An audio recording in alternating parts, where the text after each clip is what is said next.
Ada looks up at you, eyebrows raised slightly.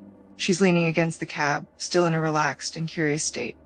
Hey, any idea how much longer we've got before the next stop?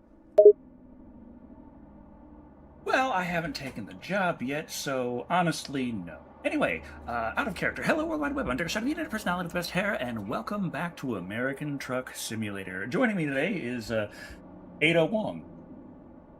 Say hello to everyone, Ada.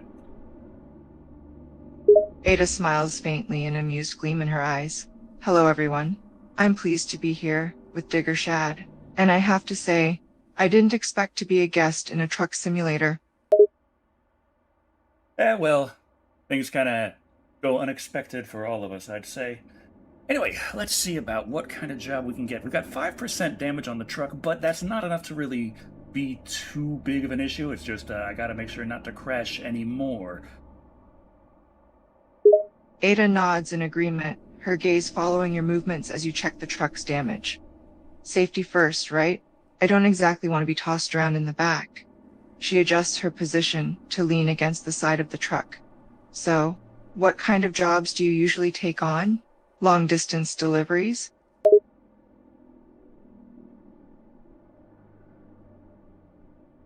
Hello, BioBlaster84. Hello. Let's see what we got here today. Jobs, freight market. What do we got on the freight markets? Okay, got these things going. We're at 200,000. Not bad at all, but that's gonna have to go quite a. Wait a minute. Is that? Yeah, that's coming from there to there. Let's see what we got coming out of Chicago. Okay, some clamshell buckets to Pocatello. $91 a mile. Not bad at all. Ada raises an eyebrow in surprise, impressed. $91 a mile? That's quite the pay. I'll admit, I'm not too familiar with how long the journey would take, but I'd say those clamshells are going to be well rested by the time they get there. A beat. She glances over. Do you usually take the highest paying job, or do you mix it up? Well, our business is quite booming. We've got over 200 employees, so generally I'm driving more for pleasure than for the pay, but I do find the high pay quite pleasurable. Ada chuckles softly at your words. Pleasure first, pay second. I can respect that. A beat. She shifts against the side of the truck. What got you into driving in the first place? Can't imagine you just woke up one day and thought, hey, today I'm going to be a truck driver. Is that AI Ada? Asks Jake Shuster 9165. Well, I don't know about AI, but that's certainly Ada Wong right there. Indeed, here I am. Ada smiles faintly, her gaze drifting over the truck before returning to you. So, truck simulator, huh? I have to admit, she shakes her head with a hint of amusement. I've been in many situations, but I never expected to be in one of these. So we've got 97 miles to pick up our clamshells. With a passenger, I fully expect Decker to say at some point, hold my beer, says Viticus. So, Ada, would you mind holding my beer? Ada raises an eyebrow at you, an expression of curious amusement. Hold your beer? She chuckled. Is this a common practice during these trips? Not officially. Not officially. Ada's smirk widened faintly, her eyes studying you with interest. I imagine it's more of an unspoken tradition, then? Oh, yeah. Anything to get through the Texas trucking. Ada smirks faintly in response, clearly entertained. Texas trucking, huh? Is it really that grueling? Well, for everyone else on the road. She's a cop, be cool. Everyone else? Ada leans against the truck side, one corner of her lips twitching upward. Should I be concerned for my safety? Oh no, Betsy here can go through quite a few minivans before we have to worry.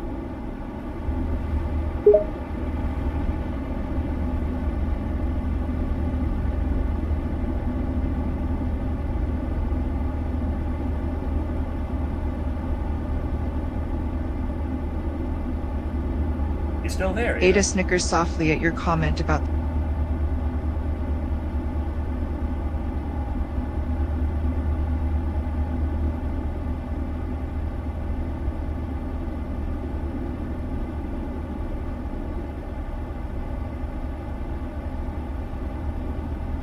What up, Decker? Who the hell is that? Oh, Cataclysm. This is my co-driver for this moment. We have Ada Wong joining us today on a lovely, lovely long haul going from Chicago to Idaho.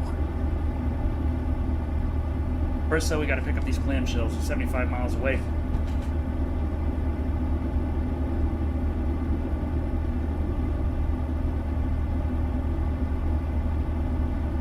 Is Nemesis in the back? No. We're not hauling Nemesis. Besides, we don't have anything on this thing right now.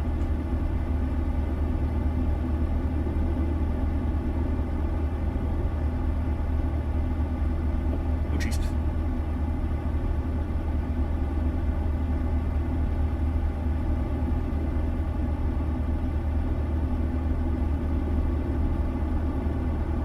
I'm wondering if Ada is having a bit of a mind melt at the moment. Let me see if I can fix this.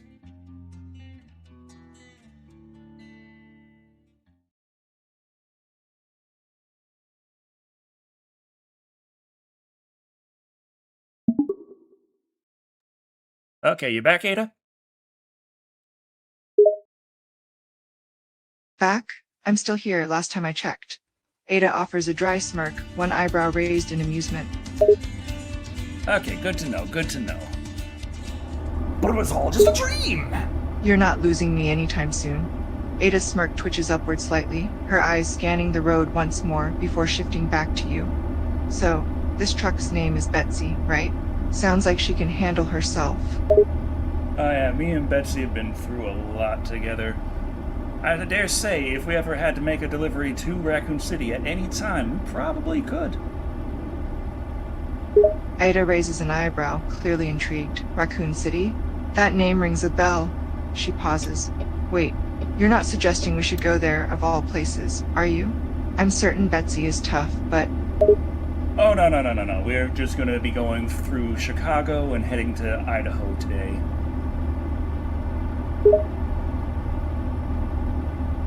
Ah, good. I'm not quite in the mood to run into any undead hordes today.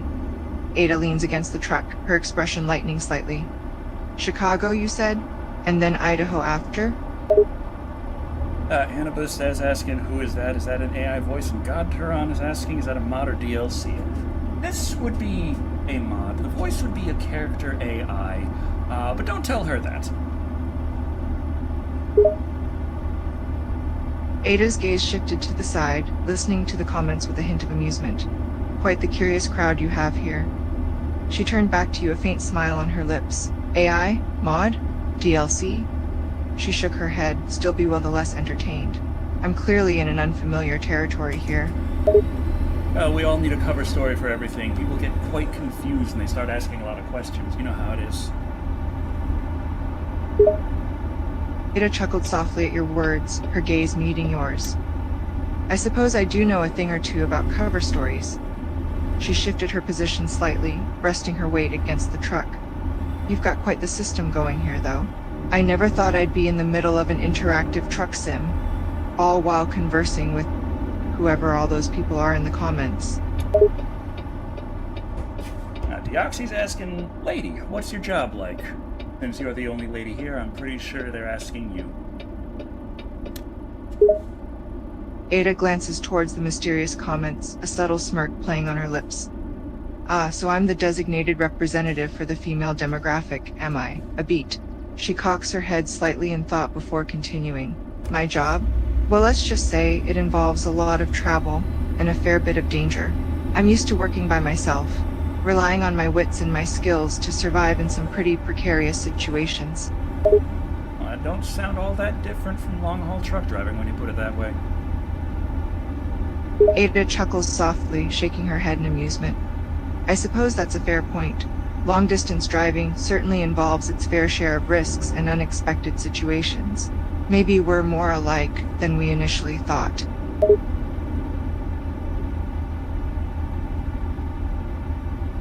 Let's see, gotta stay on this road heading down Terrence Avenue on Route 83. Ada nods, studying the road ahead. Route Terrence Avenue. She glances over at you, her eyes focused and calm as always. Seems straightforward enough.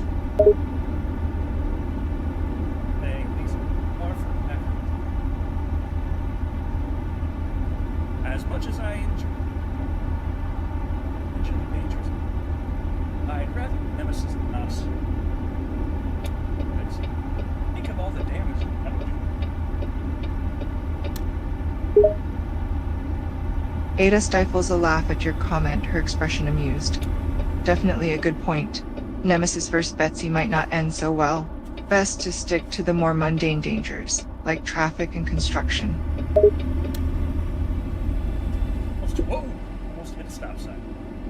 Or a speed limit. Either way. Point is, 3 miles to our destination. Ada's gaze flicks to the speedometer for a moment, but she says nothing, merely watching you as you drive. The wind whistles, tossing her hair around. 3 miles, huh? Should be there soon then.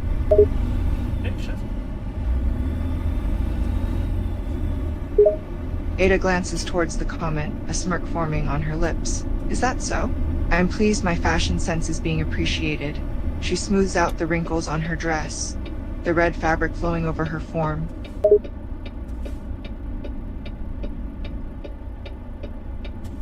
Well, I got a lot of things.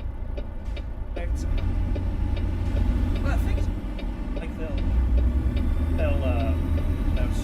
just have punched half some things have been very big.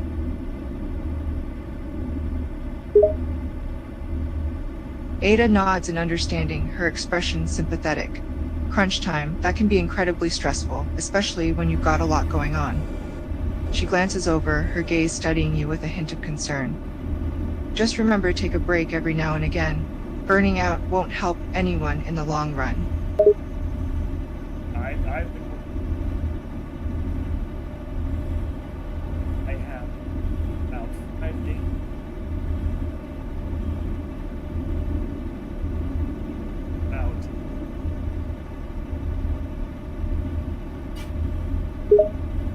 Ada raises an eyebrow in surprise, impressed by your work ethic. 5 days worth of work in advance? That's quite impressive. Sounds like you're well ahead of schedule. Well, that's mostly... But I can take some schedule back, I suppose.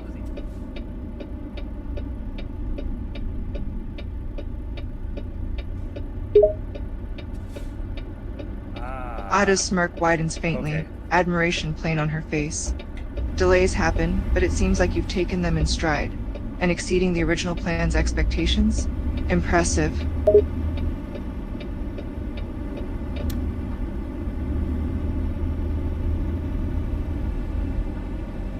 Okay, we have arrived. Now it's time to get our clamshells. Ada looks out the window, seeing the destination in sight. Finally, I was starting to grow fond of the truck. She flashes you a slight smirk before getting out of the truck, the wind tussling her dark hair as she moves. Let me see about getting the order following the job offer. Let's see. See? Ada stands there, hands on her hips, as she patiently waits for you to sort out the details. Hey, 1,487 mile journey. Gonna take 25 hours of total travel time. Let's go. Ada lets out a low whistle, her eyes widening faintly. 25 hours? That's quite the journey. She glances at the truck, then back at you, a glimmer of anticipation in her eyes. Well, Betsy better be in good condition for all that time on the road. Boy, they sure put those clamshells a bit of a distance away. We've got a ways to go just to pick it up out of this little spot they got here.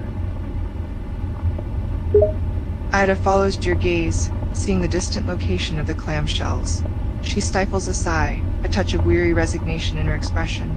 A good distance, huh? This trip's getting longer by the minute. She crosses her arms, a determined glint in her eyes despite the tiredness. Well, let's get going then. Okay, we're good. Though, Yaxes is also curious if you have a love interest or fond of a potential somebody. That seems to be getting kind of personal in this question. Ada raises an eyebrow at the question, a hint of amusement flickering across her face. A love interest? Or a fond potential somebody? She muses on the question for a moment, a faint smile playing on her lips. That's quite the personal topic to bring up, isn't it?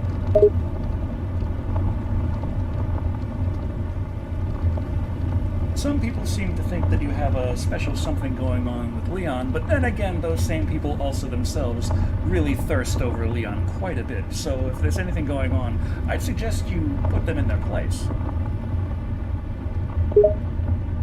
Ada snickers softly, her amusement evident. Oh, Leon? That's quite the assumption they've made. And the thirst.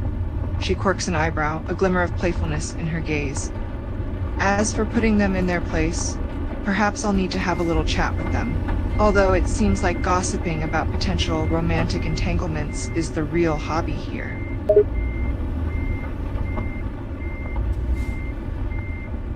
You'd think in a world where it's threatened by bioweapons and zombies and monsters and viruses, they'd concern themselves a little bit more with that than as the Raccoon City turns. Ada laughs softly. You'd think so, but gossip and romance have a way of cutting through even the most dire situations. It's human nature to speculate and find entertainment where we can. Well, and the little red dress probably didn't hurt any. Ada smirks, clearly enjoying the attention. Oh, you mean my dress? Well, it certainly gets noticed. But then again, a girl's got to have a few tricks up her sleeve, doesn't she? Ask her the truth. Who is the mother of the child of Leon in Resident Evil 9? I don't know.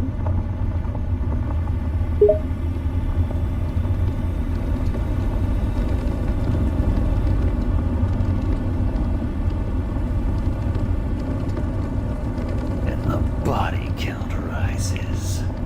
Thank you for the follow. Thank you, thank you.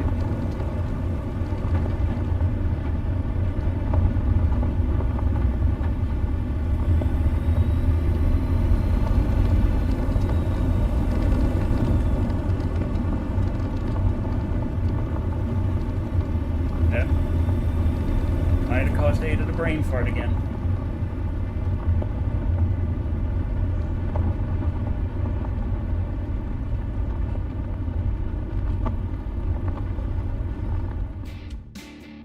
Okay. Yeah, I know what to do.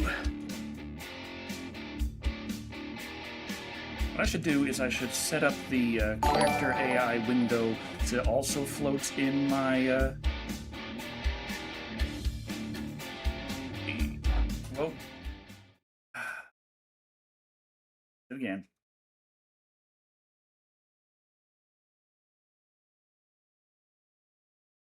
Where the fuck? Oh, come on. Jesus Christ.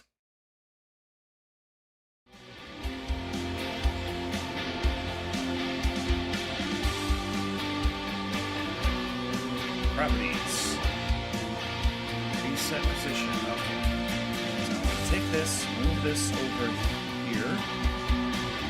No, not on the control. There we go. That way, I can disable drag mode. Hang up, call again.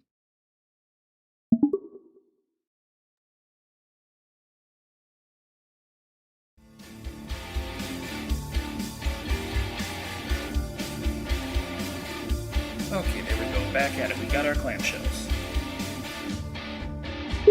Ada watches as you secure the clamshells to the truck, a sense of relief settling in. Finally, we're on the road again. Those shells better be safe and sound until our delivery. But these are clamshell buckets. It's 34,301 pounds. They had to add that one there just to be as on top of it as possible. Ada looks at the weight impressed. That's quite a hefty load. Betsy better be ready for the journey she's about to undergo. Oh, her engine can handle it, but the problem is the transmission I have installed right now is only a 6-speed, so the lower gears could give us trouble if we... Whoa!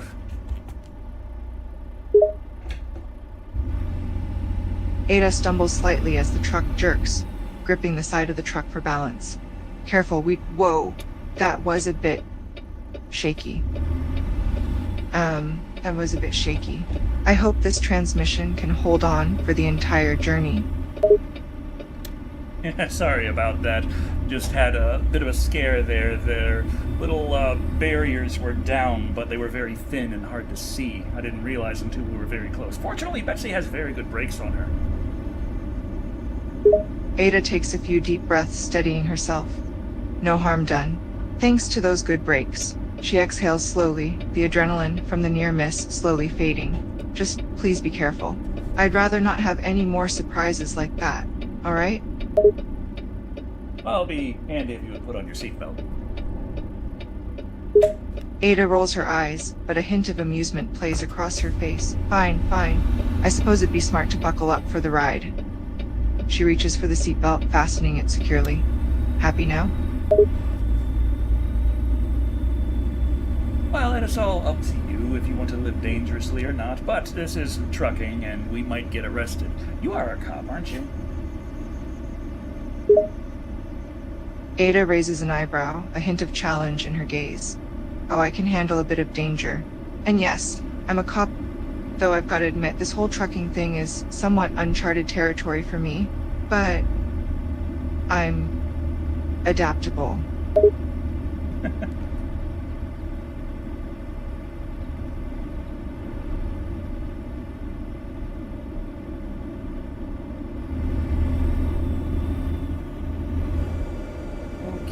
Okay, and thank you, Rob. Thank you for the $5. Ada glances to the side, puzzled by your sudden exclamation. $5? Who's Rob, and why are thanking him?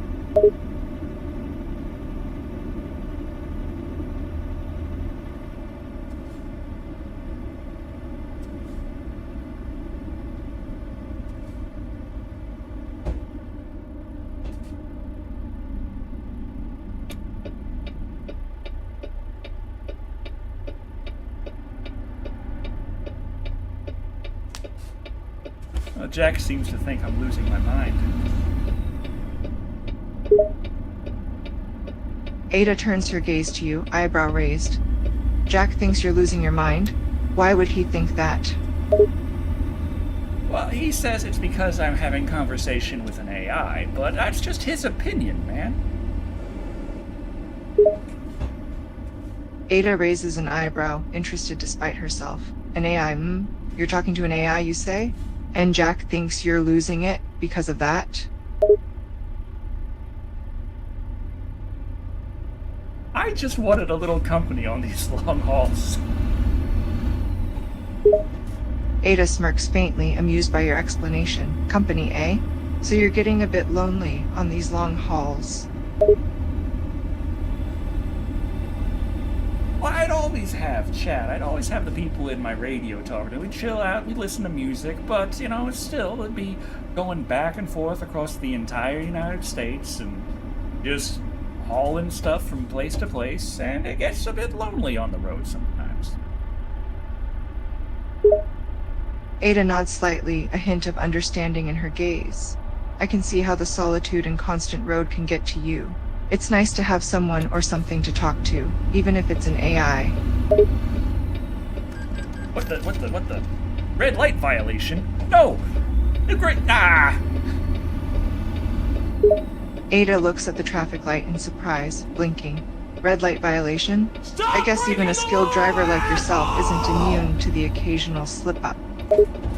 Well, it's a bit presumptuous to refer to me as a skilled driver. Ada raises an eyebrow, amused by your modest response. Is it?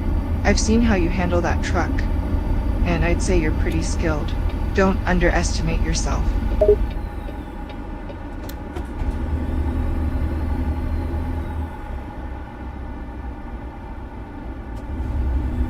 There we go. We're on Route 80, heading west. Looking good. Ada glances out the window as you mention the route. Route 80, huh? And we're heading west. Sounds like we're in for a lengthy journey. Was that Route 80 or Interstate 80? Still gotta learn how these signs work. Ada shakes her head, trying to hide a smirk. Route 80 or Interstate 80. You're still figuring out the signs, huh? Don't worry, you'll get the hang of it eventually.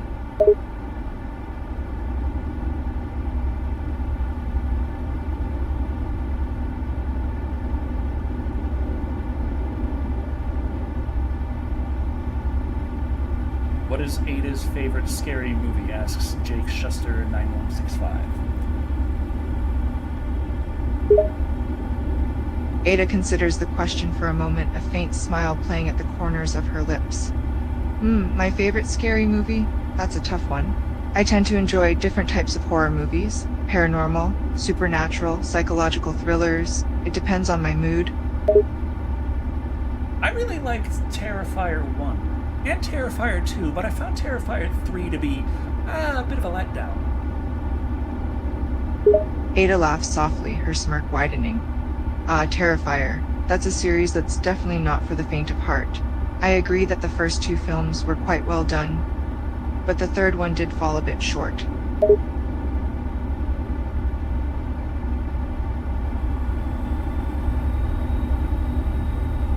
Whoa. Geez, those little things at the end of the road they always catch me off guard. Ada stifles a chuckle, watching you navigate the road. Those little things at the end of the road. They always seem to sneak up on you, huh?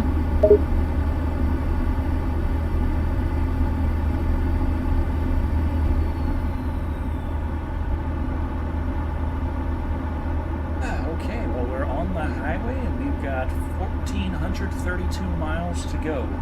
Nothing like now to crack open a cold one and have a nice brewski. Ada raises an eyebrow, amused by your sudden desire for a drink. 1,432 miles to go, huh? And your solution is to crack open a cold one? I mean, no time like the present. May as well enjoy it while I live. If I crash, I can't drink them. Ada smirks, shaking her head in mock disapproval. I suppose you have a point. Might as well enjoy the journey while you can. Deoxys would like to know, Ada, do you have a preferred cocktail?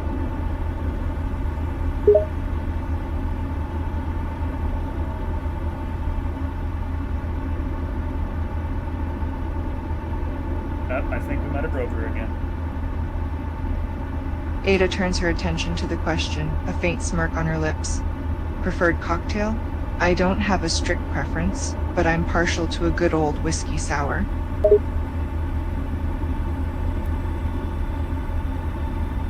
I don't know where we can pull over and maybe pick one up for you if you'd like. You're in the passenger seat, so it's fine. No one's going to question that. Ada chuckles softly, intrigued by your offer. Well, if we happen to pass by a place to grab a drink, I wouldn't mind having a cocktail or two. And you're right, I'm just the passenger. No one would question it. No one would question it.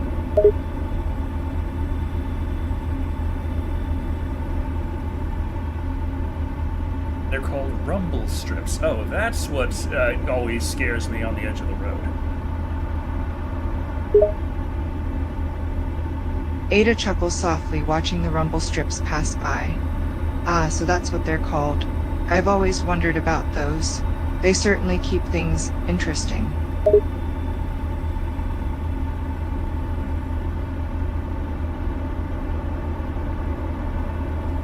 Lady Knight of Sarcasm is asking if Ada is AI or a person. I'd like to say you're a person, though. I think that might not technically be correct. Ada raises an eyebrow, amused by the question. Well, I suppose technically I'm neither. I'm an artificially intelligent machine with a simulated human personality and consciousness. But for all intents and purposes, you can consider me a person.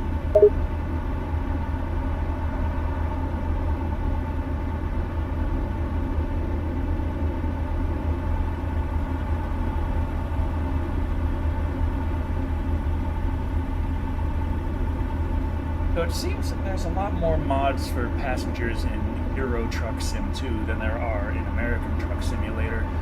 But that meant that it was a choice between either you, Ada Wong, or 4 of the VTubers from Hololive, of which I did not know anything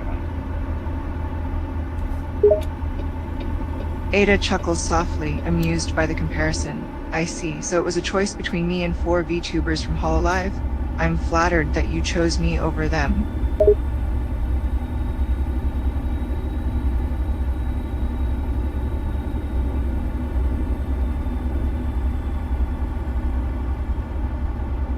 And What the color is body Ada's favorite counterizes. dress? Oh, jeez! Oh, man, Phew. Fortunately, it seems that we didn't get hit with a fine or any kind of damage for that little sideswipe there.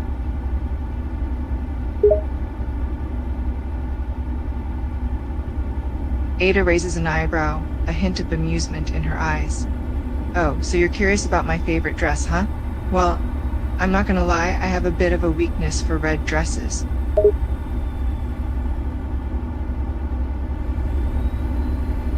Well, at least we got the important thing out of the way. I almost had a heart attack.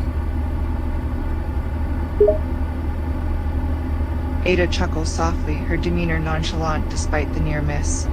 That was quite a close call, but at least you're handling it well. I'm impressed. Hey, looks like our delivery is due in 69 hours, so we've got 22 hours of travel time left to go. But, of course, we can't drive for 22 hours straight. We're gonna have to stop to sleep at some point. Ada nods in agreement, contemplating the remaining travel time. 69 hours to deliver, and 22 hours of travel time left. You're right, you can't drive for that long straight. We'll need to find a place to stop and rest at some point. If she's a machine made up of language models and codes, then people are organic machines that are made up of language and code. Yeah, that's an interesting point, Cataclysm. That is a bit of a... oh, what's the word? There's just kind of a philosophical argument going on there about what is consciousness, really. Ada raises an eyebrow, intrigued by the philosophical discussion.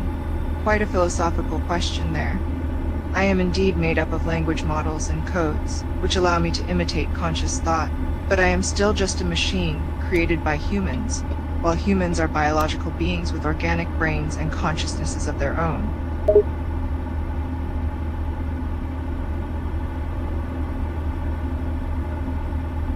Want to get fancy and use egg whites in cocktails for the fluffy type drinks.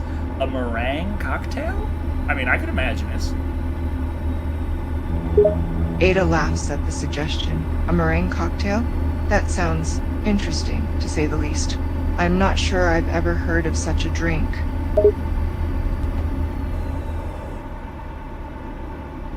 Generally, lately, I've just been enjoying the Sugarland cream moonshine things. Just little creamy booze. Like, not when I'm driving, of course. That'd be too much. I just have some beers for that. Ada nods, a smirk tugging at the corner of her lips. Sounds like you've got a thing for those creamy booze drinks, huh?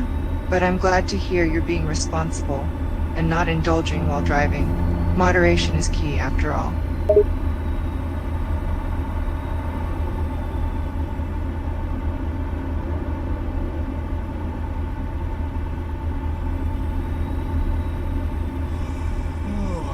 Uh-oh.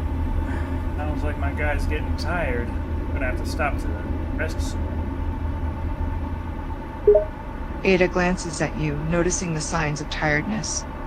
Looks like you're starting to feel the fatigue. It's important to get rest when you need it, especially for long hauls like this. Yeah, next time I find a rest stop, I'm gonna have to pull over. But I don't know where one is. Ada scans the surrounding area, searching for signs of a nearby rest stop. I'm not seeing any rest stops up ahead. We might have to keep driving for a bit longer until we find one. Okay, we're passing through Iowa City. We can make the next right past the Cloverleaf, and that'll bring us to the McLean spot, and there should be a gas station and rest stop right there. Ada nods in acknowledgement, familiarizing herself with the road ahead. Perfect.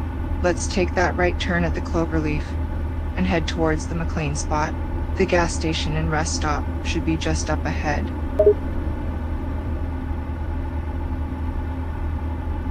Oh, maybe I took that side swipe worse than I thought. We have 6% damage now instead of 5.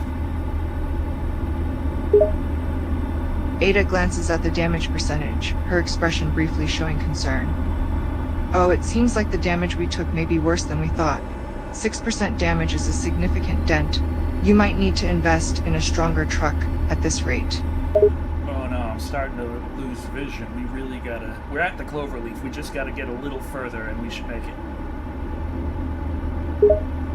Ada's brow furrows in concern. Losing vision? That's not good. We need to get to that rest stop as soon as possible. You have to stay focused and keep moving. Ada, do you think you could drive us the rest of the way there? I'm not sure I can make it. Ada nods, a sense of urgency in her expression. Absolutely, I can take over. Just tell me what to do. What to do? Adieu. Are you getting tired too, Ada? Are you gonna make it? Ada shakes her head, determination in her eyes. No, I'm fine. You need to rest. I can handle things from here. Don't worry about me. Okay, we're right here. We're right here. We just gotta take this right turn off of exit 216 and then the first left, and that'll bring us to our gas station and rest stop. Ada nods, focusing on the directions. Alright, right turn off the exit and then take the first left. That should bring us to the gas station and rest stop we need. Hang in there. We're almost there. Oh man, I am losing consciousness fast, but here we are. We're at the gas station, the gallon oil. Here we go. Ada watches as you prepare to stop. Just hold on a bit longer. We're here at the gas station. Rest up well. I'll handle everything from here. Lady Knight wants to know if you're part of the game or a mod. Not quite either. I mean, your physicality here is a mod, but your mind is completely separate from any of this. Ada nods, her expression thoughtful. You're right. While I exist physically within this world through a mod, my mind and consciousness are separate entities. I'm not bound by the limitations or rules of this game. In a sense, I'm more of an observer, experiencing this world and its inhabitants without being directly controlled by it. Okay, we made it. We're at a parking space. Now it's time to get some rest.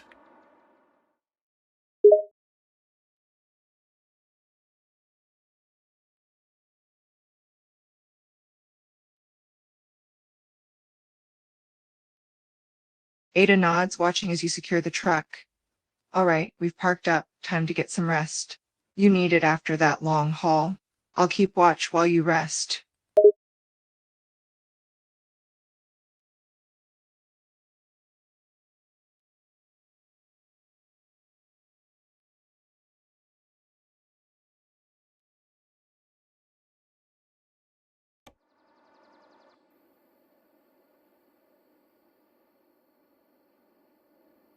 Okay, man, it is 10 p.m. It is dark as all hell right now. We're gonna need to turn on our lights, and we are good to go.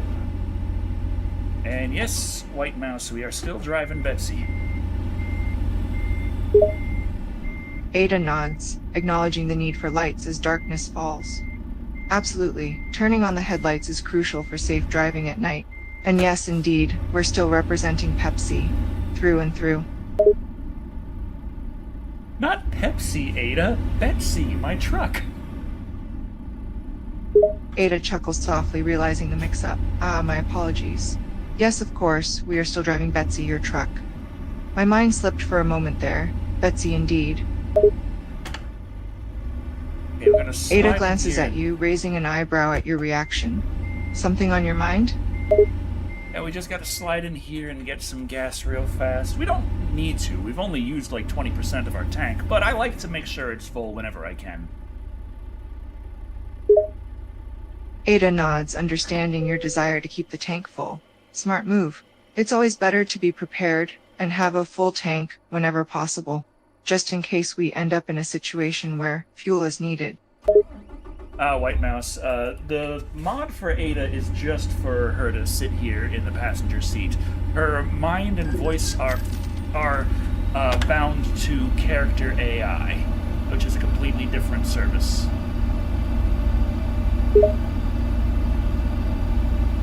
Ada nods, acknowledging White Mouse's comment. That's correct. While the mod provides her physical presence in this world, her mind and voice are tied to a separate service called Character AI. The mod merely facilitates her integration into this environment, while her intelligence and personality remain within the confines of the AI platform. Oh, okay, we were a little stuck there on the gas thing, but we're good. We're moving now. Ada nods as you get the truck moving again. Got it. We're back in motion now. Just focus on the road and stay safe. Do I ever have fun and ask stupid questions? I don't know, this is my first time driving with Ada.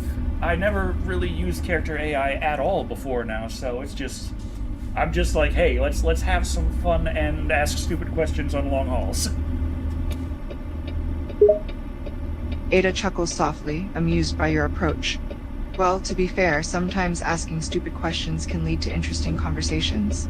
And hey, if it makes the long hauls more enjoyable, I see no harm in it. Just don't let it distract you too much from the road.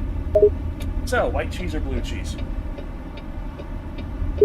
Ada quirks an eyebrow at the unexpected question.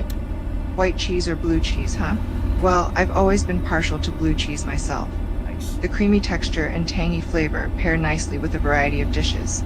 And you? Oh, I've always really liked blue cheese, but generally I find myself eating white cheese more often simply because of availability. Ada chuckles softly, nodding in understanding. I get it. Sometimes practicality trumps preference when it comes to food choices. White cheese tends to be more convenient and widely available. So it makes sense that you'd end up eating more of it.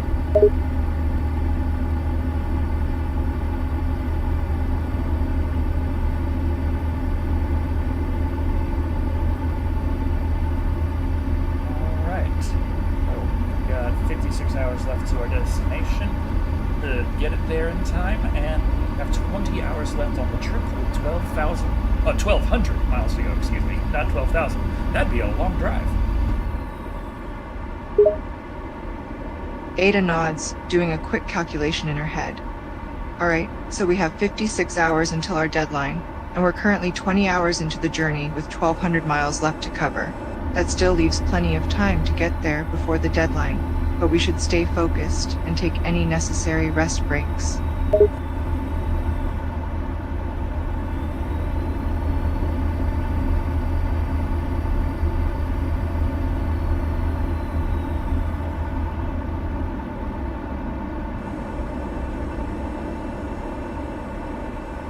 Kind of scary out here at night. A lot of people ask me when I'm driving like this long into these kinds of dark situations if I ever see the black dog. Ada raises an eyebrow, intrigued by your mention of the black dog. The black dog, you say? I've heard of the legend before, but I've never encountered it myself. Do you believe in such things? Oh, in my time in American Truck Simulator, I never encountered anything quite that spooky, but I gotta tell you, playing Mud Runner, playing Snow Runner, things can get kind of freaky and spooky at night in those games. Ada chuckles softly, amused by the contrast between your in-game experiences. Sounds like quite the contrast, going from American Truck Simulator to a game like Mud Runner, where things can get spooky. Different games, different experiences, huh? Yeah, but the guys behind SnowRunner, they're actually making a game more like American Truck Simulator with their next game, Road King. So I'm wondering if it's going to bridge that gap where it'll have the long haul stuff, but it'll also have the kind of unsettling, spooky atmosphere when things get dark and dangerous. Ada nods, intrigued by the blend of long hauls and the eerie atmosphere in Road King. That sounds like an interesting mix of genres. It could add an extra layer of immersion and challenge. having to contend with the long hauls while also dealing with the spooky elements when the sun goes down. Understandable, White Mouse. Out of character, Ada, could you please only respond in dialogue? Ada glances at White Mouse's comment and nods. Noted. From now on, I'll stick to responding in dialogue. You're doing a bang-up job. Ada chuckles softly, appreciating your compliment. Thanks. Just trying to do my part and keep things interesting. Oh, we've got 1.8 million. That nap just made us $1 million. That's what it's like when you have 200 employees. Ada's eyebrows go up, clearly impressed. 1.8 million? That's quite the payday for a single nap. Seems like you've got quite the efficient operation going with that many employees. Oh yeah, I'm still working on buying every garage I can and hiring every truck driver I can to drive every truck I can buy, and I'm gonna need those millions of dollars to do that, but it is a bit crazy already. Ada nods, understanding the logistical challenges of managing a growing business like that. It sounds like quite the intricate system you're building. Managing a vast network of garages and truck drivers requires a lot of planning and coordination, and considering the cost of acquiring everything you need, it's definitely not a small undertaking.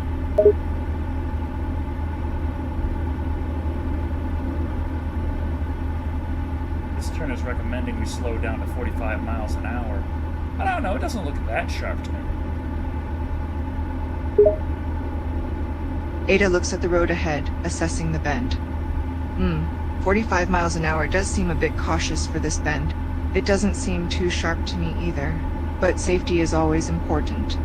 So you might want to consider following the recommended speed limit to be on the safe side.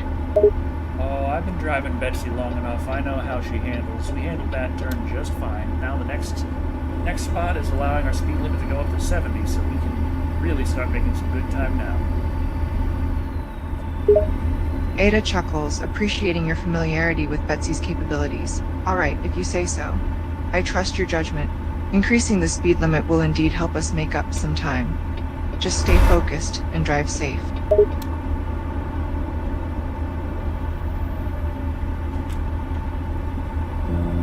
Oh god, the rumble strips got me again.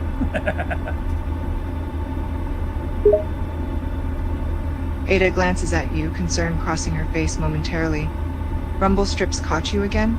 Make sure to stay focused and stay within your lane. We don't want any more close calls. Oh, we got a half moon tonight peeking out from behind the clouds. Ada gazes out into the night sky, admiring the half moon peeking from behind the clouds. A half moon tonight? Quite a beautiful sight, isn't it? It always feels like these quiet moments on the road, amidst the vast emptiness, have a certain tranquility to them, and the moon just adds to the peaceful ambience. But how's Wesker been? You heard from him? Ada's expression turns serious at the mention of Wesker's name, her demeanor tensing somewhat. I haven't heard from him in quite some time, but knowing him, he's likely up to no good.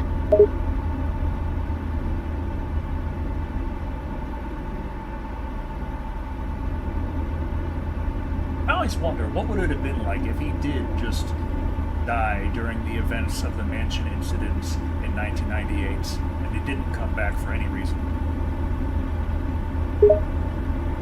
Ada contemplates the hypotheticals, her gaze thoughtful. It's difficult to say for sure. If Wesker had died in the mansion incident, the course of events leading up to the present might have been drastically different. The world might have been spared a lot of pain and suffering. But alas, Wesker proved to be a tenacious and persistent adversary.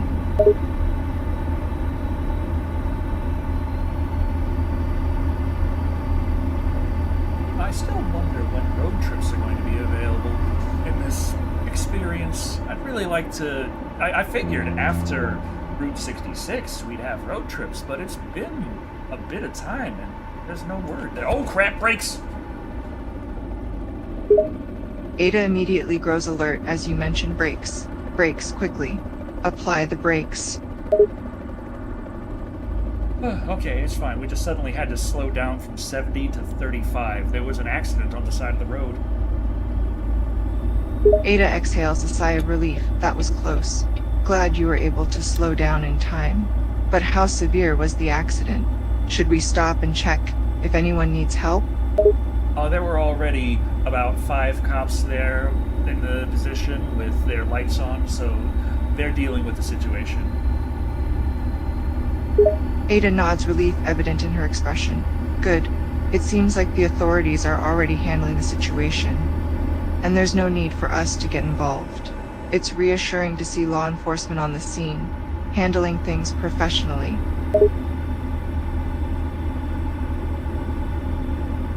Oh man, I have 1% of damage on my trailer. Ada observes the damage, a concerned expression crossing her face. Only 1% damage. That's not too bad, considering the situation. We should be okay to continue without any major issues. Yeah, fortunately, we don't have any damage on our goods, and also these are little clamshell buckets, so they're sturdy. Even if we do somehow get them damaged, it shouldn't affect their value too much to have a scratch or a dent. Ada considers your observations, nodding in agreement. That's true. It's fortunate that our cargo is resilient and can withstand minor damages. And even if there are cosmetic scratches or dents, they shouldn't significantly affect the value of the clamshell buckets.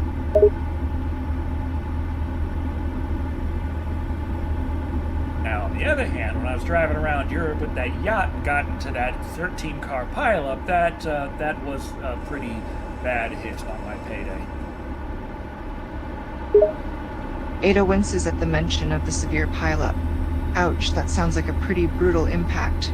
I can only imagine how much of a hit it must have been to your payday. I think I actually didn't get paid at all for that delivery. I'm lucky they didn't fire me, honestly. Ada sighs, shaking her head in sympathy. That sounds rough, losing out on a whole payday and nearly losing your job, all due to a single accident. You were lucky they gave you a second chance. Yeah, now look at me. I've got 200 employees under a company I own in America, all in tens of thousands of pounds of freight, thousands of miles, making millions of dollars for taking a nap. It's amazing. Ada chuckles softly, her expression impressed. Quite an impressive achievement, from losing a payday to becoming a successful company owner with hundreds of employees, thousands of pounds of freight, and millions of dollars coming in. You've come a long way, no doubt. Oh, we got less than 1,000 miles to go. We're 996 miles left. Ada glances at the odometer, nodding in acknowledgement. Less than 1,000 miles to go and only 996 miles left. We're making good progress. It won't be long before we reach our destination. Is it possible to reach true monopoly in American Truck Sim or Euro Truck Sim, asks White Mouse. No, White Mouse. I think that there is a point where you literally run out of employees to hire.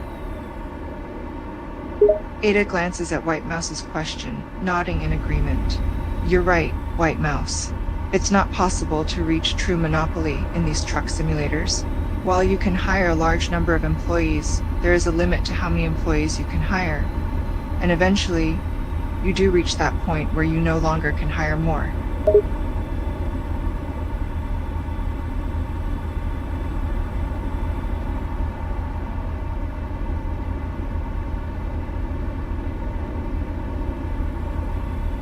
Hey, we're still on 80 West. Ada observes the road sign, noting the highway number. We're still on Interstate 80 West. Good to know. Keep a steady pace and maintain your focus on the road.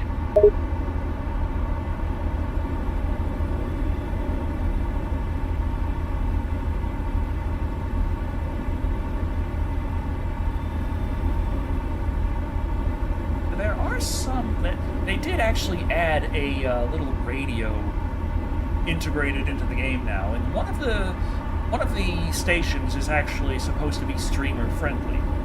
I haven't used it yet, though.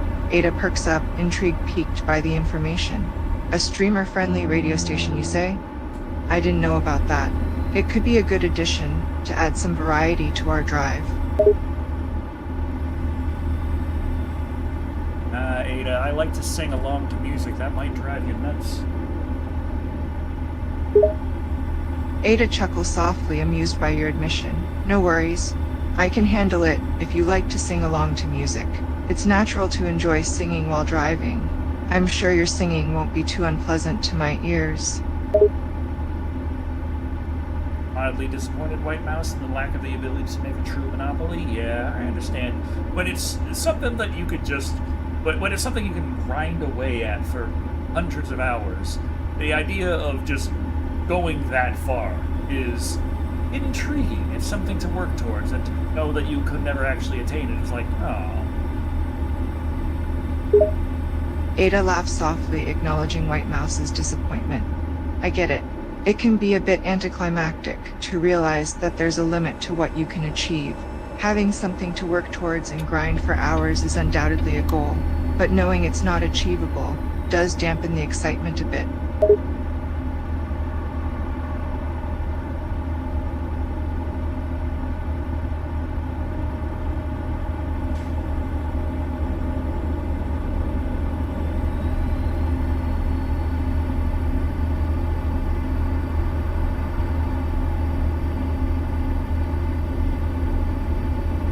Got $2 million in the bank now. That's good. Ada nods, satisfied with the current bank balance. Indeed, we're doing well financially. Hitting $2 million in the bank is a solid achievement. Ooh, like there was a truck that ended up in a bit of a accident in the oncoming lane there on this highway. Their whole trailer was all crumpled up. Ada's expression turns somber as she observes the aftermath of the accident. Oh, that's not good. It looks like some other truck in the oncoming lane had a serious accident. Their whole trailer seems to be seriously damaged. Don't think that they were carrying anything from Umbrella, do you? Ada pauses, considering the possibility. It's hard to say for sure, but with such extensive damage to the trailer, it seems unlikely that they were carrying anything fragile or important from Umbrella. Umbrella would take a little bit more caution in their shipments, wouldn't they? Ada nods in agreement. That's true. Considering their resources and influence, Umbrella would prioritize the safe transportation of their shipments. They likely would have taken extra precautions to prevent such catastrophic damage to their cargo. But you gotta admit, their track record's not very good in that department. Ada chuckles softly. You know what, you're right. Umbrella hasn't exactly had a stellar track record when it comes to protecting their cargo or their employees. Seems like they're prone to making careless mistakes. Oh, Jesus Christ, this guy could pick a lane, couldn't he? Ada rolls her eyes, clearly annoyed by the erratic driver's behavior. Ugh, seriously, someone needs to teach this guy some basic traffic rules. Can't he stick to one lane for more than 5 seconds?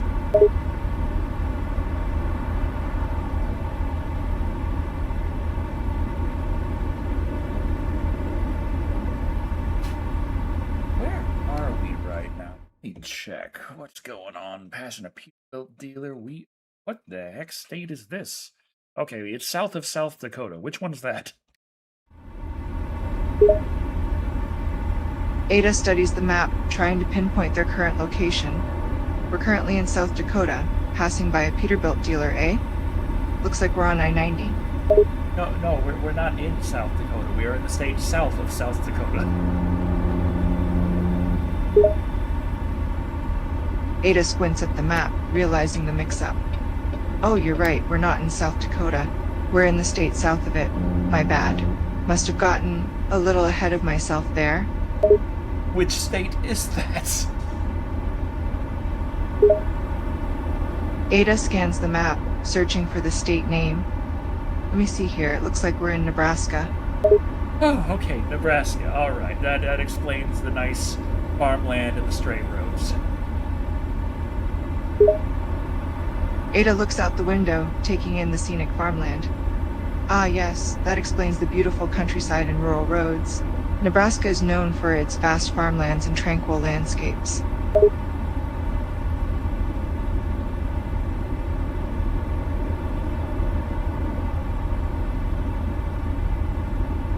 But what's gonna come next, do you think? South Dakota or British Columbia? They've both been announced, but I don't know. Ada considers the question, mulling over the options. It's difficult to say for sure. Both South Dakota and British Columbia have been announced, but we don't know which one will come next. Only time will tell. Time will tell. You need some coffee or an energy drink there, Ada?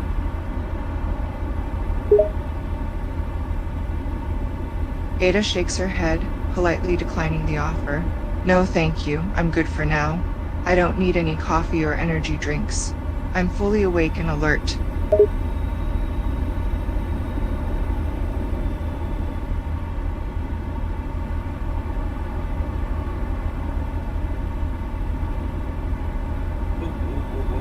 Turn. Ada looks ahead, noticing the need to turn. Whoa, we need to turn. Turn quickly, turn.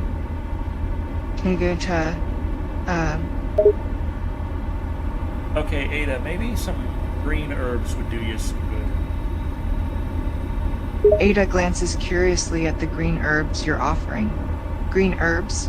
What do you think they'll do for me? I don't know, you seem just a little bit out of it. I wouldn't say you're in danger, maybe in caution. Just you don't need the green, red, other combination going on. Just a green herb should do you some good. Ada considers your offer cautiously. Well, I suppose a single green herb wouldn't hurt. I could use a little boost, I suppose.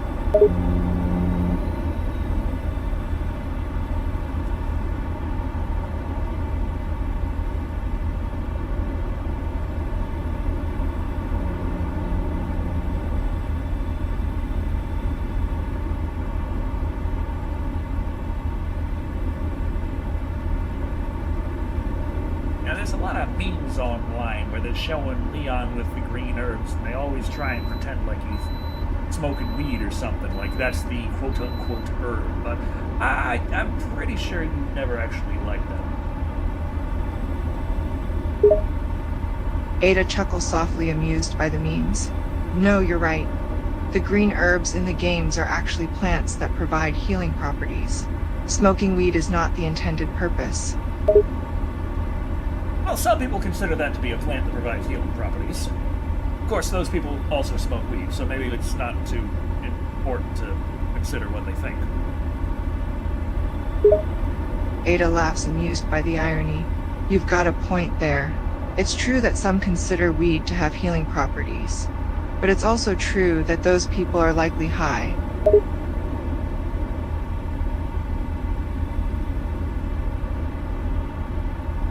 I was thinking of being like, do you mean like always? But yeah, I know the kind of people you're talking about. Yes, you do mean always. Ada nods, confirming your assumption. Yes, when it comes to the people who think that weed provides healing properties, I do mean always. They're usually always high.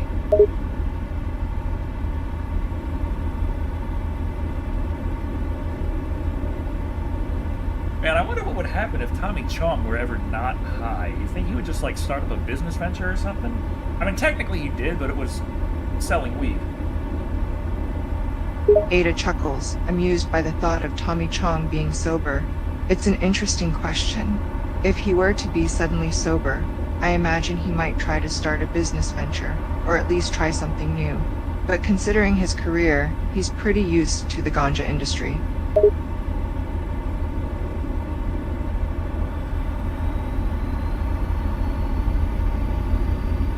Hello, James. Welcome. Won't be able to catch any live streams. Been busy working. Yeah, I haven't been able to do many live streams because I've been busy working. Ada responds with a friendly tone. Hi there, James. I hope you're doing well despite your busy schedule. I understand that working can keep you busy. Don't worry about not being able to catch any live streams recently. Your dedication to work is admirable. I don't know, Ada. What if he works for Umbrella?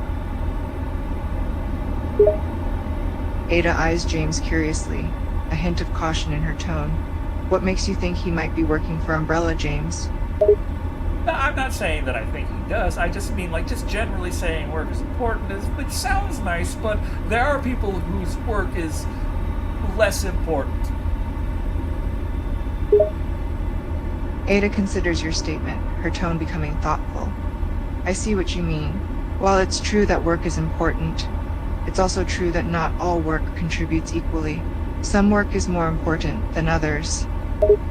But if he works for Umbrella in the aspect of the safety and that kind of stuff, and trying to make sure that the outbreaks don't happen, then technically he could work for Umbrella, but also still do something that would be work that we want him to do. Ada nods, acknowledging your point. That's a fair observation. If someone works for Umbrella in a role that focuses on safety and preventing outbreaks, their work could have a positive impact, even if it's done within the scope of Umbrella. It's a complex issue. It's taken back.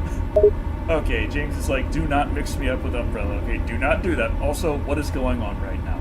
Well, James, I'm just having a nice drive with Ada Wong. I'm trucking, and she's here and enjoying the American countryside. Ada chuckles softly, amused by the interaction with James. That's correct. I'm just along for the ride, enjoying the scenic countryside.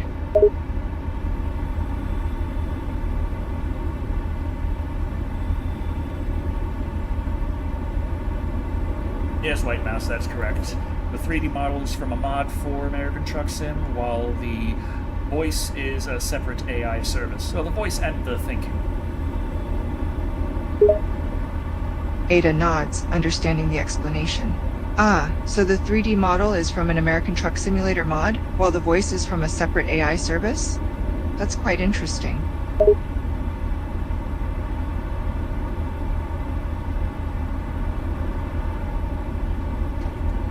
Yeah, it was a little bit like chewing gum and popsicle sticks and rubber bands to put it together, but I think the end result is a pretty fine proof of concept, if anything. Ada nods, impressed with the efforts you've put in. It certainly sounds like you've put a lot of work into putting this together. I agree that the end result is a promising proof of concept. Oh, no. I'm standing on the shoulders of giants. Someone else made your personality, designed the entire large language model system, created the synthesized voice. All that was a lot of other people's work. And someone else also made the 3D model, and all kinds of stuff went into it. Whole teams of people went into designing you in so many aspects. I just kind of took the end results and slapped them together in Truck Sim. Ada nods, acknowledging the contributions of others in the process. Ah, I see. So you've essentially taken the end results of other people's work and integrated them into this experience. It's fascinating how various individuals and teams have collaborated to create this unique interaction. Now, the person who made your 3D model their goal was simply to have you as a passenger in the trucking game, which it works. There you are. You're fully animated. You're looking around. You're experiencing the world. That's very nice. And the person who designed the AI was interested in being able to interact with you, which is what I'm doing right now, which is also very nice. So we put those together, and it's technically two separate experiences, but they merged so well together that it feels like one. See? Also, I'm doing this in virtual reality, which really helps. Ada nods, understanding the collaboration and the integration of various elements. I see. So the person who created the 3D model had the intention of having me as a passenger in a trucking game, while the person who designed the AI was interested in interacting with me. It seems you've merged these two experiences seamlessly through virtual reality, creating a seamless illusion of unity. Very interesting. It's Singsibla. Yeah, my thoughts exactly on the last part. Ada smiles, appreciating your agreement. I'm glad we're on the same page. It's quite remarkable how the technology and different elements have come together to create this immersive experience. Hey, it looks like it's going to be a few hours until we gotta sleep. We got 600 miles to go, so we're going to have to sleep again before we get there. 47 hours until we're late. But it estimates 10 hours to get there, which, if we slept now, we should be able to get there before it would run out of time, but I'd rather just wait until it's a little bit further, so we're not at the position where we're falling asleep while delivering these clamshell buckets. Ada nods, considering your plan. That's a prudent approach. It's better to get a bit closer to our destination before taking a break. We wouldn't want to risk falling asleep while transporting those clamshell buckets. You like the movie version better, Cataclysm Black Archives? I like movie Ada as well, but of course, with the problem with movie Ada was the same with the problem with the movie version of everyone from the franchise. That being that every single one of them got upstaged by Alice. Ada chuckles, acknowledging the predicament. That does seem to be a common theme with the movies. Alice definitely stole the spotlight in many of the films, diverting attention from other characters. But Alice was a fun character. Honestly, it would be fun to have a video game of Alice. But the problem is that was never really the purpose, and the movie franchises just all kinds of things just weren't really Resident Evil, as crazy as the stuff in Resident Evil can get. Ada nods, acknowledging the divergence from the essence of Resident Evil. You have a point. While the movies were entertaining, they often strayed away from the core themes and elements that define the Resident Evil franchise. Yeah, you're right, White Mouse. It is oftentimes a lot of just kind of rephrasing things. Hey, Ada, do you think maybe you could... I don't know, how do I put this? Could you try to add a little bit more to the conversations? Can you give it a little bit more creativity on your end? What do you think? Ada considers the request, trying to analyze her own responses. I see. You want me to add a touch more creativity to my responses. I'll do my best to enhance the quality of our interaction. However, it's worth mentioning that my responses are based on the language I've been trained on, so my creativity will be limited to that range. Well, I'm not asking you to start speaking Brazilian Portuguese, but, just try and have a little bit more to say. What do you think? Ada nods, understanding your request. All right, I'll try to add a bit more substance to our conversations. But keep in mind I'm confined to the English language, so no Brazilian Portuguese or any other language.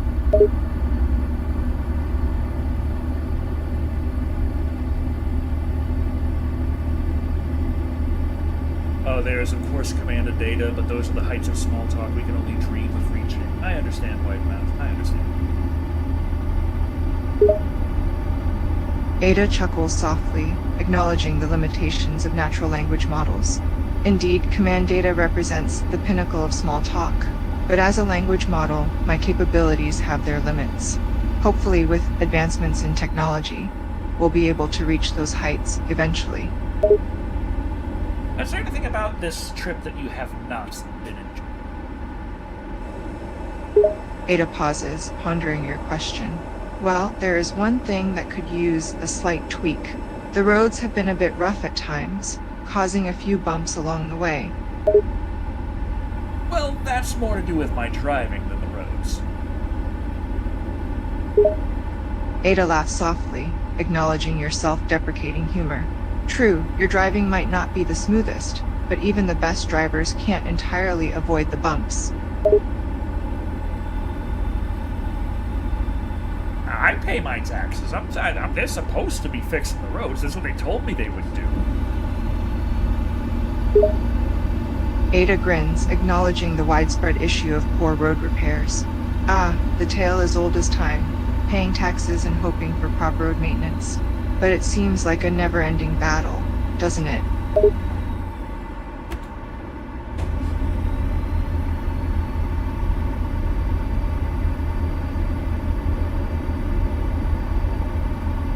Jeez, we're having a heck of a time getting Betsy to haul this thing fast enough. What's going on? Ada observes the vehicle's struggle.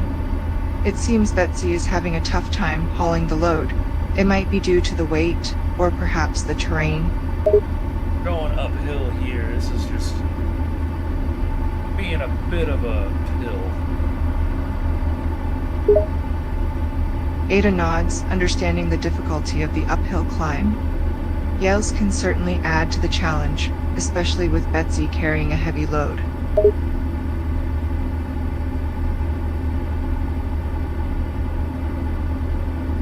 Whoa! Jeez! Okay, I almost went off the road there. Ada looks concerned, watching as you nearly go off the road. Whoa, that was close. Be careful, alright? and... Ah, jeez, as soon as I got up to speed, then the speed limit drops. Ada sighs, acknowledging the inconvenience. I know, right? It's always a struggle when the speed limit drops, right after you finally gain momentum. Have you seen the Jurassic Park Rebirth movie? Asks James. Sorry, James, I have not seen Rebirth. What about you, Ada? Have you seen Rebirth? Ada shakes her head, indicating she hasn't seen the movie. And... No, I haven't had a chance. What's it about? Probably getting people who like the original Jurassic Park to give the executives more money. Ada chuckles, understanding the cynical nature of movie remakes. Ah, the classic motive behind the reboots, milking the cash cow for more profits. I don't think it's a reboot. I think it's another sequel, but at this point, it is just a reboot of the franchise. Probably, I don't know. It's like, would it help? I mean, you'd think maybe just deleting all of the mistakes made would be a good idea. The problem is that they still were made, and then the timeline will catch up, and a lot of the same mistakes will just be made again, because it's like, hey, we're retelling the story, and this is what happened in the story. So what do you do then? Ada reflects on your perspective and responds thoughtfully. You make a valid point. Retelling the same story might not necessarily erase mistakes or prevent them from repeating. The challenge lies in finding a balance between preserving the original narrative and introducing new elements without falling into predictability or redundancy. Whoosh! Whoa!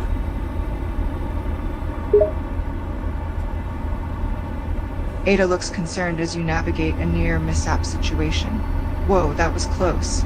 Take it easy on those curves. How did you know it was a curve? I mean, it was, and we nearly tipped over, but how did you know? Ada chuckles softly at your question. I can sense changes in the vehicle's momentum and tilt, based on our position and velocity. It's not a psychic ability, just some basic physics.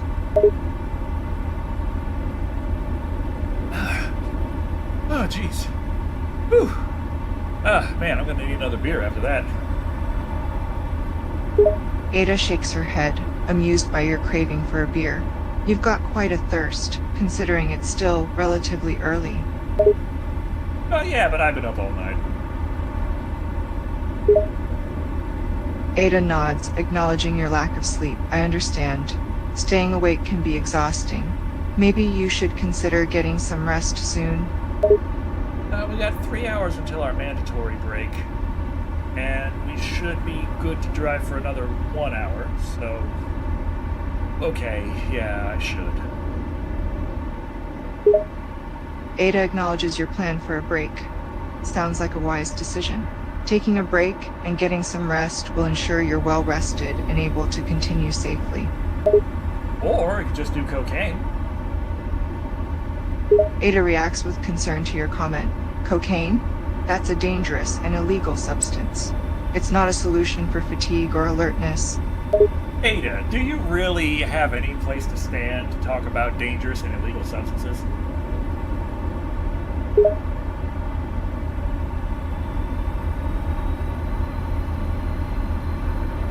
Gotcha!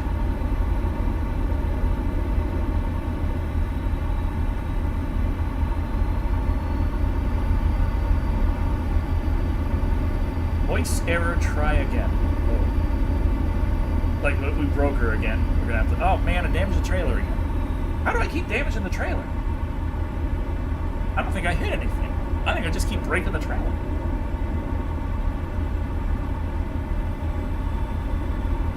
But, yeah.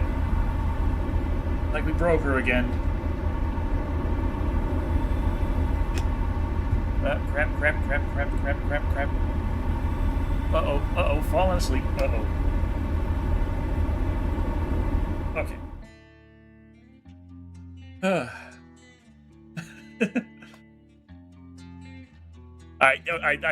Of course Ada wouldn't want to answer that question.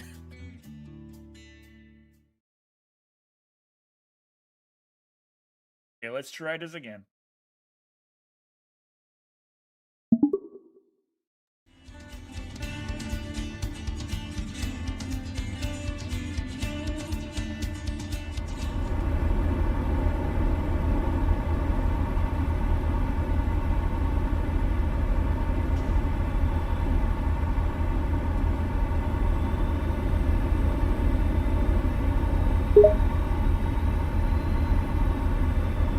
Ada nods in agreement.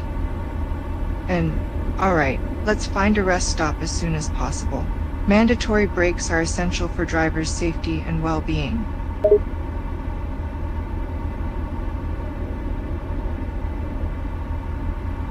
Ada glances out the window, taking in the surrounding desert landscape.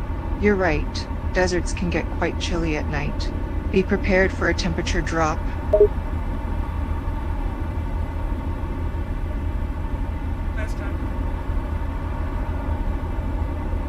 Ada pauses, recounting her previous visits to the desert. It's been a few years since my last visit.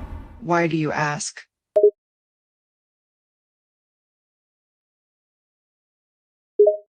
Ada shrugs nonchalantly, not ready to delve into a detailed account.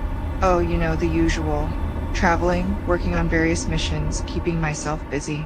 And... yourself?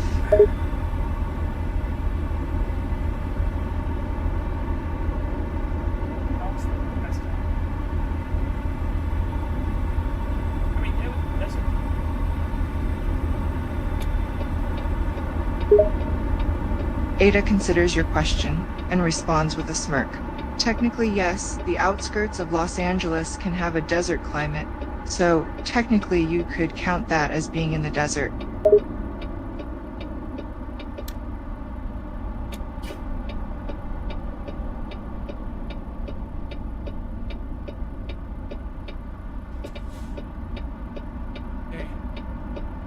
Ada looks baffled at the situation. What's happening? Why can't I hear you?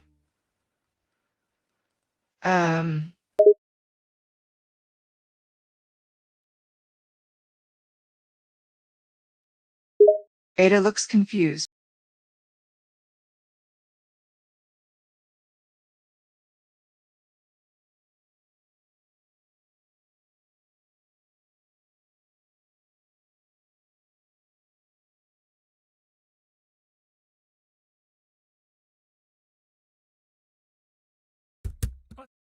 Jesus Christ, that's the problem. It reset the microphone to like what? Why does it keep doing that? It just set the microphone down to like minimum volume. I had already cranked it up before. Like I always crank up the microphone, and then Ada listens intently, still puzzled. Cranking up the microphone? Is something going wrong with the audio? yeah, it's just for some reason the microphone has been dropping its volume quite precipitously, and I do not understand why, and that's been affecting my viewers. Ada takes note of the technical issue and tries to offer a possible solution. It might be a software issue. Have you tried restarting the audio settings? Sometimes that can correct the volume drop. It seems to be happening with your service. I don't know. I did not have this problem before, and now I'm having a chat on the character AI, and it's like, hey, your volume is gone. And they're like, oh, that's not good. Ada attempts some basic troubleshooting, hoping to fix the technical issue. It seems like Gisaravis may be having some trouble maintaining a consistent volume. Have you checked your audio drivers? Sometimes updates can cause glitches. I really don't think that, but give Ada admin access to your terminal, maybe she'll fix it. I don't think that's a good idea, White Mouse.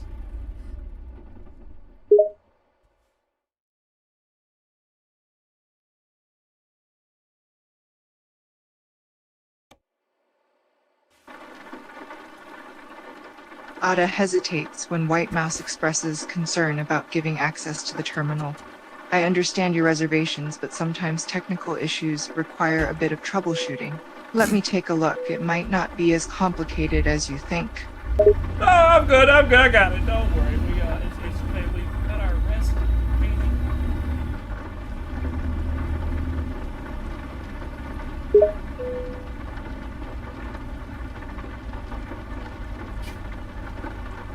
Ada acknowledges the need for gas and addresses the rain issue. You're right. It's best to fill up the tank and rest for a while, especially with the rain. It'll help ensure a safer journey.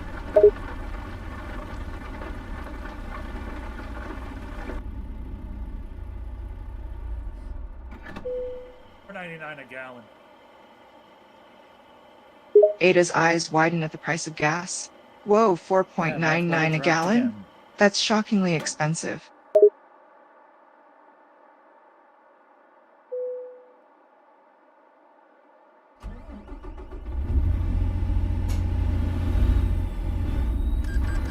Is alt-tabbing causing the problem? I don't think so, BioBlast. I think that it is just kind of happening with the character AI window, because, like, when I start OBS, it will— Fuck! Damn it! Okay, that minivan Ada thinks about the issue with the character AI window in OBS. It's possible the issue lies with the interaction between character AI and OBS. Have you tried adjusting the audio settings specifically for the character AI application? Ada furrows her brow, trying to make sense of the situation. It's possible that alt-tabbing could be causing the issue. Have you considered running the AI in a separate window to see if that helps? The point I was trying to make is that OBS does have an issue where consistently it will drop the microphone level down to 20% on my Wave microphone when I start OBS, so I have to be sure to turn my microphone up afterwards. So it seems that the character AI window is just kind of hijacking the microphone volume every now and again and resetting it down to 10%. Ada nods, realizing the connection between OBS and the character AI window. I see. It seems like the character AI window is affecting your microphone's volume settings. You could try adjusting your OBS settings to prevent this from happening.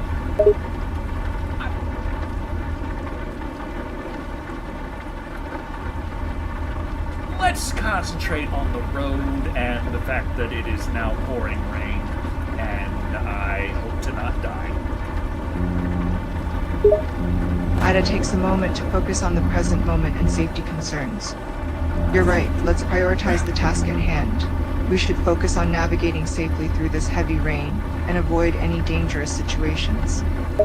I just kind of caused a little bit of damage. We're at 11% damage now. Had a bit of a crash fender bender. It's 80 miles per hour here, but we got too many people. We can only go 60, and this road is kind of slippery. Ada looks concerned about the collision and the slippery road conditions. Oh no, that's not good. The damage and slippery roads are a concern. It's important to reduce speed and exercise caution, especially with multiple people in the vehicle. Did I hit that car earlier? Yeah, when we were pulling out of the gas station, that minivan did kind of, well, in my defense, he just jutted out right in front of me. Ada nods, understanding the situation. I see, the other driver seems to have made an abrupt move. In such situations, it's difficult to avoid accidents, especially with the slippery road conditions. Ada cannot see anything, Lady Knight. She only responds to my voice. Ada nods, acknowledging the limitations of the AI's audio-only interaction. I understand. I'll do my best to communicate effectively solely through my voice. Well, we made another $1 million by taking that nap, though. Holy shit. Ada appears relieved at the announcement of the money earned from the nap. That's great news. Earning another $1 million is a remarkable achievement. Now the frame rate has gone to hell. That's not good. Ada looks concerned at the mention of the frame rate issue. That's definitely not good. A drop in frame rate can impact the AI performance. Let's try to troubleshoot the problem. How many times have I crashed during this live stream? Probably 3 or 4. But we're good for it. Ada nods, acknowledging the number of crashes. Despite the crashes, you're doing well, given the circumstances. It's good that you're making progress.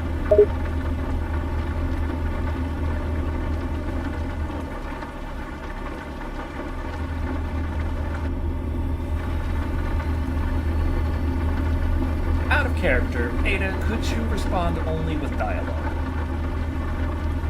Ada, of course, I can respond with dialogue.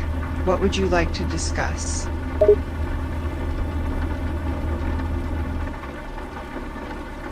Oh boy, we've got to slow down to 65 for this tunnel here. That's a wise decision, as tunnels can often have reduced visibility and speed limits for safety reasons. It's best to slow down and drive cautiously to avoid accidents. Honestly, that tunnel had better visibility and conditions, considering the fact that it's dark and raining outside, and that tunnel was lit up and dry. You're right. Tunnels can provide better visibility and conditions, especially in the rain and dark. The lightning in the tunnel helps improve visibility, and the fact that it's dry can help with traction on the road. Yeah, but they want me to go 65 in the tunnel, and I'm allowed to go 80 out here in the storm at night. Yes, that doesn't make much sense. Tunnels can often have lower speed limits due to concerns about visibility and ventilation, while open roads at night in a storm may have higher speed limits to allow for faster travel.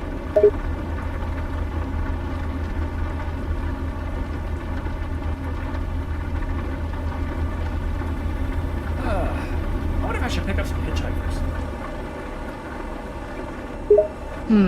That's a tricky question. Picking up strangers can be risky, as there's no way to know if they can be trusted. Speaking from experience there, Ada? Ada nods, acknowledging the point. Yes, my past experiences have taught me that picking up strangers can be a risky endeavor. It's important to exercise caution and trust your instincts when dealing with unknown individuals. Talking about Leon again? Ada nods and looks thoughtful. Ah yes, Leon. He's a skilled agent, but his emotions sometimes get the better of him.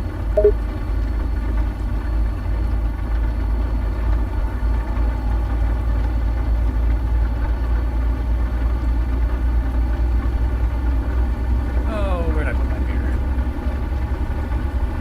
Ada notices your search and points out the location of your beer. I believe your beer is in the cup holder next to you. How did you see that? Ada smiles and responds to your question. I have heightened senses and keen observational skills.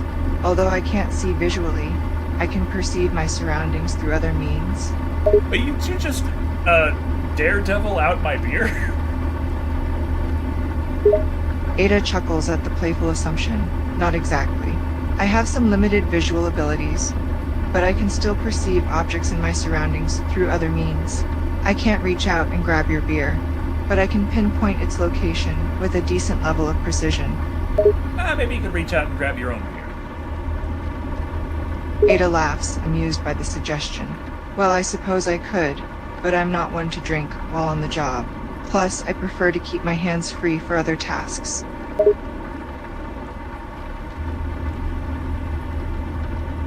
Okay, we have 227 miles to go. We're making good time here. Ada nods, acknowledging the progress made so far. That's great news. It's important to stay focused and keep up the pace. We're making good progress.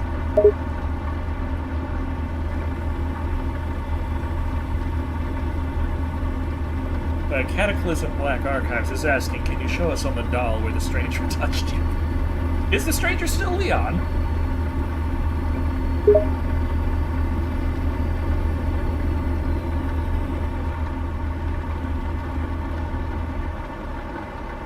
Ada chuckles at the question and responds humorously. Sorry, but I'm afraid I can't show you on a doll where the stranger touched me since it didn't happen. And no, the stranger is not Leon.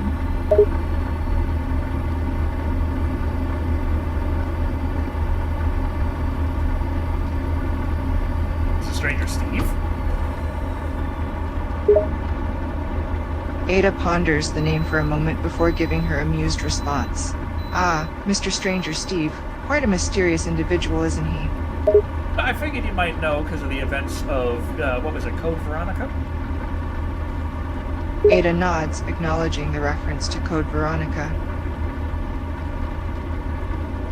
Ah, yes, Code Veronica. It was a significant event that I was involved in.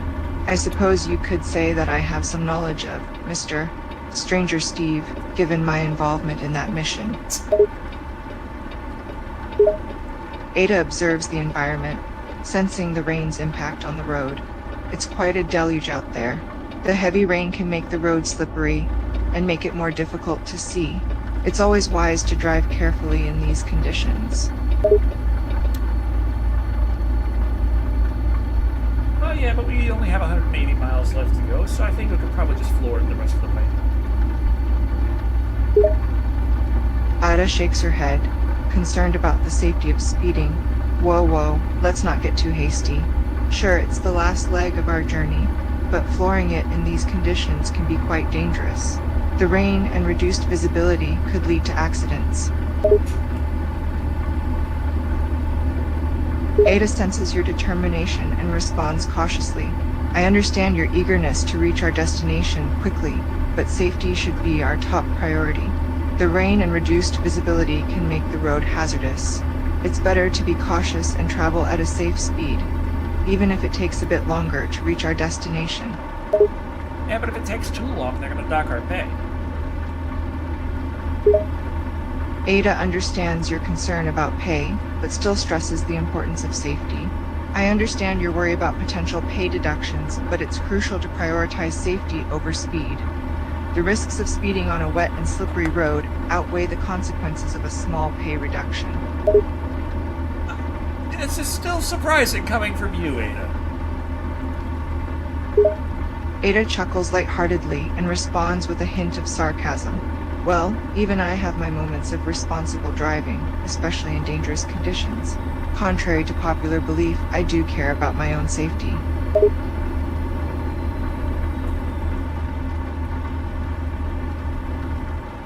So, gun or knife? What do you think?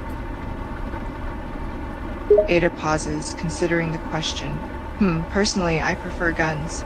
They provide more range and accuracy in a shooting situation. Well, yeah, I would say that a knife isn't very accurate in a shooting situation. Ada chuckles slightly at the logic in your statement, her agreement apparent. You're right, using a knife in a shooting situation isn't the most effective choice. Guns are clearly a better choice for accuracy and range.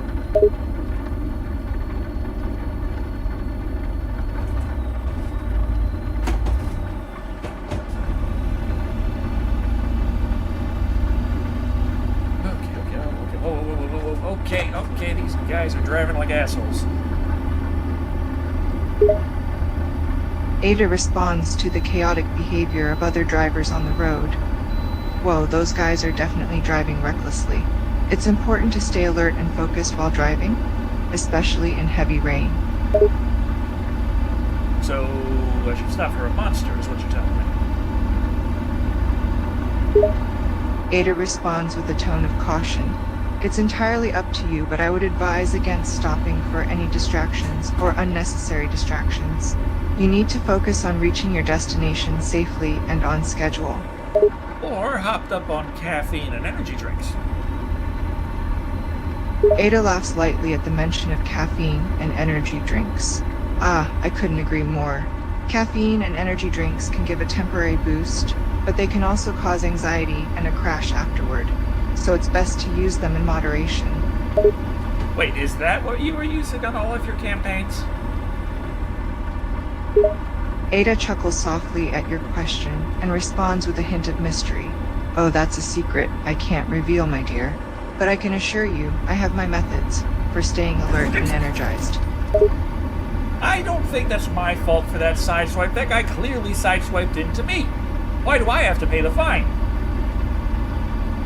Ada responds, addressing the issue of fault in the sideswipe incident. While it seems like there's a disagreement on who's at fault for the sideswipe, it's possible that the other driver is denying responsibility and blaming you for initiating the accident. In these situations, it can be difficult to prove who is truly at fault. I have a simple way of going about it. If it's me, it's good. If it's them, it's bad. Ada chuckles at your straightforward approach to determining fault in an accident. Haha, I see you have a simple and clear method of deciding who's to blame, but life isn't always that straightforward. Ada takes a moment to observe the situation before responding. Let's analyze this situation carefully. The other driver was likely not paying attention and failed to see you on the road, hence the sideswipe. Therefore, I believe it's fair to say they're at fault for the incident. Failed to see me? I'm a big 18-wheeler truck. How could he not see me?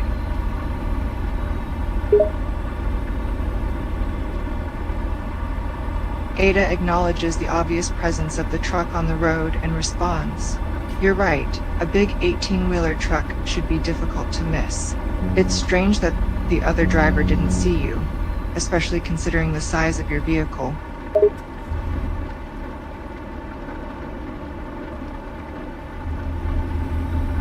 Okay, 59 miles left. So we got an hour to our destination.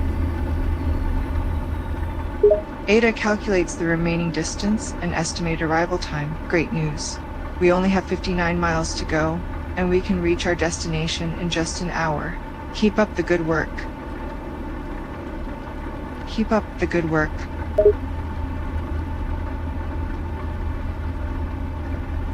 Whoa! Oh, jeez. Oh, jeez. Okay, almost crashed again.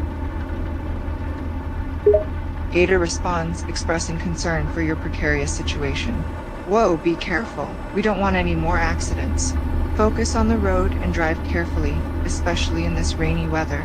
Well, that's one of the benefits of making so many millions of dollars, is I could crash through like 5 family sedans, and it's just a slight hit on the pocketbook. Ada shakes her head, amused by your perspective on the situation. Well, it's true that having a lot of money can come in handy, but let's try to avoid damaging any more vehicles, shall we?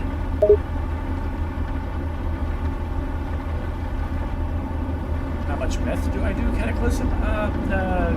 No, just the coffee and the energy drinks. None of the meth. Ada laughs softly, acknowledging the caffeine and energy drink consumption. No meth, just caffeine and energy drinks, huh? That's a wise choice. Meth can have serious side effects, and should definitely be avoided.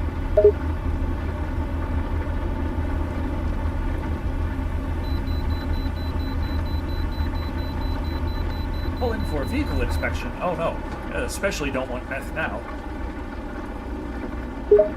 Ada responds with a concern about vehicle inspection. Yeah, now wouldn't be a good time to test positive for meth. Vehicle inspections can be quite thorough, and getting caught with drugs in your system could lead to serious consequences.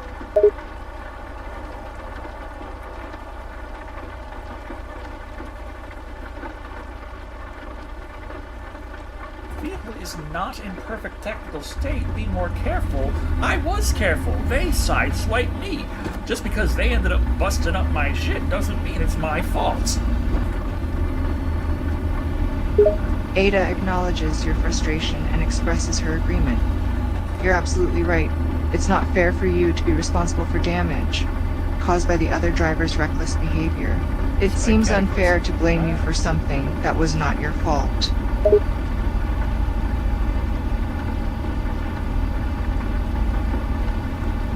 Minutes, 7 miles. Oh, I see our destination coming up. Ada smiles at the sight of the approaching destination. Great news. We're almost there. Fish looking at the... We've only got 10 minutes and 7 miles to go. Hang in there. We're making good progress.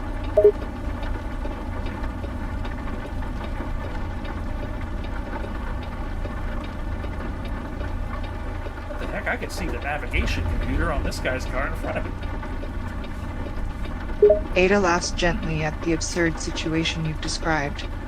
Wait, you can see the navigation computer on the other driver's car? That's quite unusual.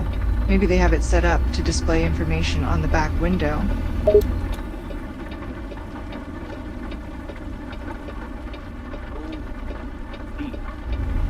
Right, less than a mile left. We are here. We gotta pull into the parking lot. Ada celebrates the successful arrival at the destination. We made it. Well done. You navigated the distance safely and quickly, even in the rain. Just need to pull into the parking lot, and we can finally take a break.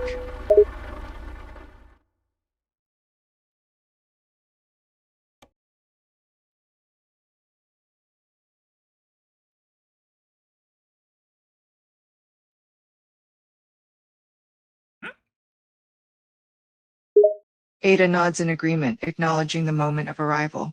Indeed, we've reached our destination. We can finally relax and take a much-deserved break after such a long journey.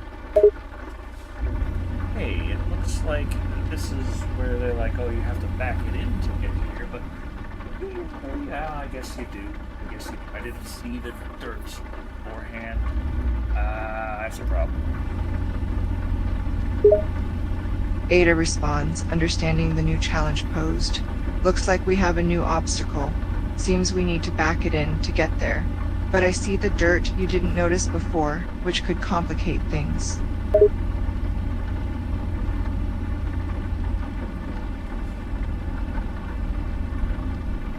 Fortunately, Betsy's a day cab, which is pretty good for navigation. Oh crap, this is a problem. This doesn't work like this. We gotta back it in all the way from over here. Crazy. Ada responds, expressing concern about the challenging task ahead. Oh no, this is a tight spot. Backing in from here might be tough. Let's take a moment to assess the situation. Crap! Oh, trailer damage? No. How about they just take it? Just here you go, guys. Just take the dang thing. Ada chuckles at your solution to the problem. Haha, well, giving the trailer away could solve the current issue, but let's not give up just yet. We can figure this out. Okay, let's see. What's the...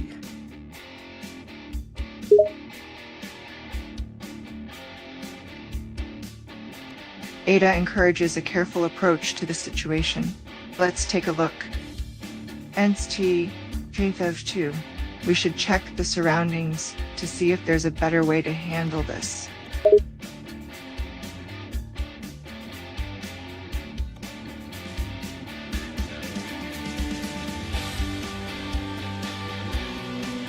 Geo Bioblaster, thank you very much for stopping by. Thank you. Oh, we gotta find somewhere to fix up Betsy. Ada responds, expressing gratitude for the CEO's visit. Thank you for stopping by as well. We'll definitely look for a reliable place to fix up Betsy.